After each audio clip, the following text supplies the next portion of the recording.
Hello गाईस, काय म्हणते public? तर आणलो एकदम खतरनाक रावस मिनी ब्लॉग. तर मी आता बिलकुल चाललो आता नाश्ता हेपलावले, कारण की भूक बहुत जोराना लागली आहे. कारण की साला पुरा रातभर काम काम काम करू करू करू करू साला हालत गंभीर होऊन राहिली आहे दिन ब दिन. न साला रोडाची हालत पाहत तुम्ही एकदम पुरी गेली विकली आहे. साला इथून जावाले गाण फाटून राहिली, कारण की बाजूला एक कचरा नाही का साला सरप सुरप निघला तर आपली गाण मारून ठेवून देईल. तर म्हणून सणारी थोडा सांभाळून सणार जावं लागल. सांभाळून घसर पाय क्रिएट होऊन शकते ती. न साला इथला रोड एवढा खराब आहे का जेती पाय मांडला तिथे साला जमिनीत धसून जाते माणूस. साला संघामध्ये साला पाणी घेऊन चालावं लागते का आता माहित नाही. कारण की साला जेती पाय धसला तेथेच पाय धुवा, जेती पाय धसला तेथेच पाय धुवा. साला पाय धू जिंदगी काढून तर साला येते टपकून जाऊन चालला एखाद दिवस पाय धू निरा. अशी बात आहे.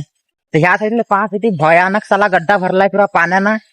हा मिनिमम साला 2 माणूस एवढा खोल आहे गड्डा. येते अगर तुम्हाला मरावचं आहे ते येऊन सरा मरू शकता, काही दिक्कत नसे. कारण की एवढा हा बहुत खोल आहे, तुमची आरामना जान घेऊ शकते. तर ब्लॉग व्हिडिओ चांगला लागला असेल तर व्हिडिओला लाईक करा, चॅनलला सबस्क्राईब करा ना, जादा से जादा लोकांवर शेअर करा ना. असेच खतरनाक नवीन इंटरेस्टिंग ब्लॉग पाहण्यासाठी कमेंट करून सांगा. तर भेटून एक रावस ब्लॉग मध्ये. Bye bye.